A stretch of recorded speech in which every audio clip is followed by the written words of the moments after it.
আমি বলতে চাইছি যেটু তার বাবা মাকে বলতে পারতো। এটাই তো ভুল, এটাই তো ভুল। বাবা সামনে দাঁড়িয়ে থাকতে বাবার সম্পর্কে আমার সাথে কেন?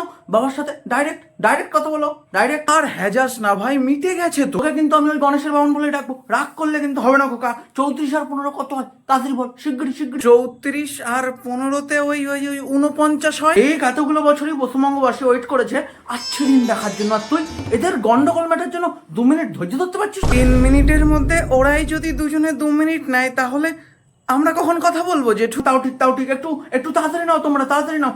আচ্ছা দিন এসে গেছে, হাবলো এখন বেশি গন্ডগোল করো না তোমরা। তাহলে এবারে বুঝতে পারলি তো যে আমি কেন বলিনি তো? হ্যাঁ পেরেছি, কিন্তু এর বাড়ির জিনিস ওর বাড়ি, ওর বাড়ির জিনিস আবার অন্য বাড়ি। তো তোমরা এসব করেছো বলে তুমি যদি আমাকে বলতে, আমি মোটেও এটা উৎসাহ হিসেবে নিতাম না। বলা যায় না, বলা যায় না, মনে হতেই পারে যে বাবারা করেছে, আমরা একটু করে দেখি না, দেখি না কি হয়। বাবারাও সব থেকে ভালো কাজ করেছে তো আমাদের দাদুরা, হাবলু, যাতে এমন দুষ্টুমি না করতে পারে সেজন্য আমাদের বাবাদের স্কুলেই পাঠায়নি।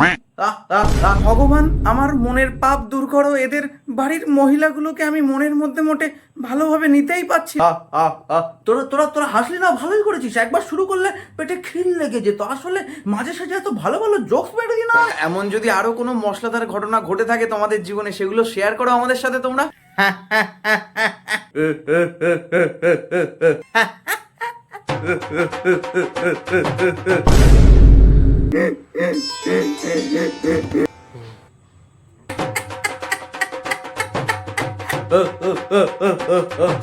এত হাসছো কেন তোমরা? হয়তো ওই কচি বেলার কোনো কথা মনে পড়ে গেছে দুজনে। আরে আমাদের দুজনের বন্ধুত্বের ওই শুরুটাই ছিল মশলাদা। স্কুলে আমার সবাই ওই সত্যি রবি নামে চিনতো, আমার ডাকনাম রবি। ওর স্কুল ব্যাগে বইয়ের থেকে বেশি ওই সর্দি মোছা ন্যাকড়া থাকতো। এখন তো না হয় ঠিক হয়ে গেছে, তখন আমার 12 মাস সর্দি থাকতো বলে কেউ আমার সাথে গন্ডগোল করা দুঃসাহস দেখাতো না। সর্বপ্রথম যে দেখিয়েছিল সে তোর বাবা। ও হাজার দোষ করলেও স্যার ম্যাডাম কখনো হাত দিত না ওর গায়ে। ছোটবেলায় বুঝে গেছিলাম শুধু মুখ না, কি হলো, নাকও একটা অস্ত্র, তাই কেউ মারতে আসলেই নাকের বারুদ নাকের বাইরে ঝুলিয়ে দিতাম।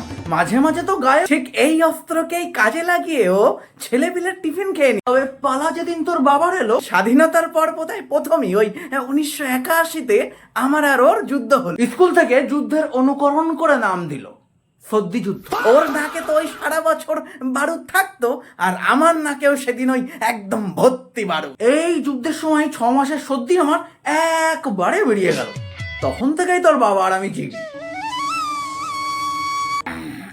এসব বেশি কল্পনা করতে যাস না ভাই, নিচের কামানের বারুদ উপর দিয়ে বেরিয়ে আসবে। বালানেরটা তো শুধু নামেই ছিল, এটা তো রিয়েল ডার্টি স্টোরি ভাই।